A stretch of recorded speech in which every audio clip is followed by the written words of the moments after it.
شعبان المعظم کی 15ویں رات یعنی شب برات جہنم کے عذاب سے چھٹکارا پانے کی رات ہے۔ اس رات میں اللہ پاک اپنی خاص رحمتیں اور برکتیں نازل فرماتا ہے، مغفرت طلب کرنے والوں کی بخشش فرماتا ہے، روزی مانگنے والوں کو رزق دیتا ہے اور مصیبت زدوں کی مصیبتیں دور فرماتا ہے۔ چنانچہ حضرت سیدنا علی مرتضیٰ رضی اللہ عنہ سے روایت ہے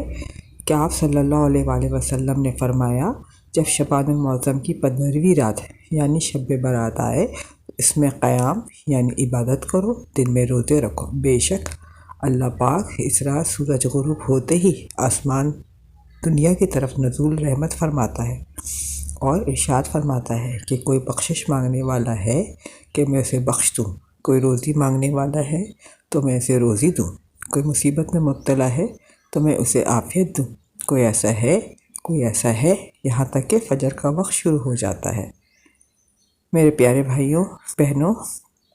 شب برات بھلائیوں والی رات ہے۔ اس رات میں اللہ پاک بھلائی کے دروازے کھول دیتا ہے۔ اس رات میں دعائیں قبول ہوتی ہیں، مرنے والوں کے نام، لوگوں کا رزق اور اس سال حج کرنے والوں کے نام لکھے جاتے ہیں۔ اس رات میں اعمال نامے تبدیل ہوتے ہیں، نہ جانے کس کے بارے میں کیا لکھ دیا جائے، لہٰذا اس نازک رات کو ہمیں گناہوں اور غفلت میں گزارنے کے بجائے توبہ و استغفار کرتے ہوئے عبادت میں گزارنا چاہیے۔ اس رات کو جاگ کر عبادت کرنے والوں کا دل زندہ رہے گا، جیسے کہ نبی کریم صلی اللہ علیہ وآلہ وسلم نے ارشاد فرمایا، جس نے عیدیں یعنی عید الفطر اور عید الاضحیٰ کی چاند رات اور شعبان المعظم کی 15ویں رات میں جاگ کر گزاری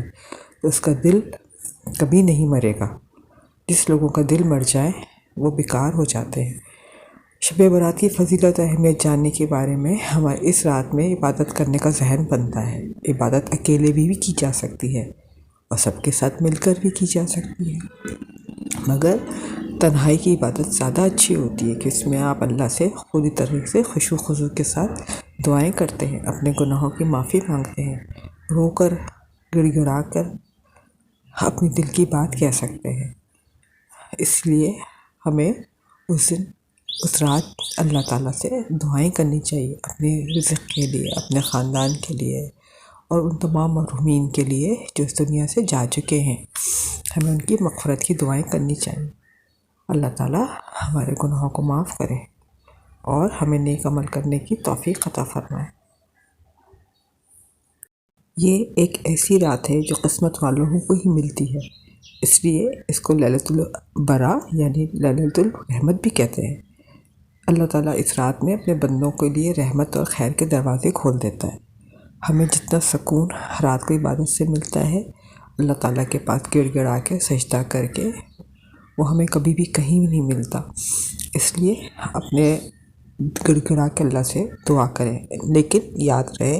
ان میں ان لوگوں کی گناہیں معاف نہیں ہوتی جو کہ مشرک ہے، قاتل ہے، ماں باپ کے نافرمان ہے، شرابی ہے، جواری ہے، جادوگر ہے، کینہ پرور ہے، زانی ہے، سود خور ہے، ذخیرہ اندوزی کرتے ہیں، ان کی گناہ معاف نہیں ہوتی جب تک کہ وہ دل سے اللہ سے توبہ نہ کر لیں اور سورج غروب ہونے سے لے کے سورج طلوع ہونے تک اللہ تعالیٰ نیچے آسمان پر تجلی فرماتے ہیں اور طلوع فجر تک اذان ہوتا رہتا ہے کہ کوئی رزق مانگنے والا، استغفار کرنے والا، مصیبت سے نجات پانے والا چاہنے والا ہے تو ہم اس کی دعا کو قبول فرماتے ہیں۔ ہم اللہ کے رسول اپنے جھولی پھیلاتے ہیں، سوالی بن کر مانگتے ہیں، اللہ تعالیٰ کی رحمت اور برکت کے لیے دعا کرتے ہیں۔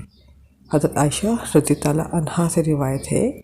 کہ ایک رات حضور صلی اللہ علیہ وسلم اقدس کو بستر پہ موجود نہ پا کر آپ ام المومنین حضرت عائشہ صدیقہ رضی اللہ تلاش کے لیے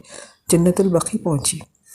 تو وہاں دیکھا کہ آپ صلی اللہ علیہ وسلم عبادت میں مشغول ہے۔ سیدنا عائشہ رضی اللہ عنہا نے پوچھا،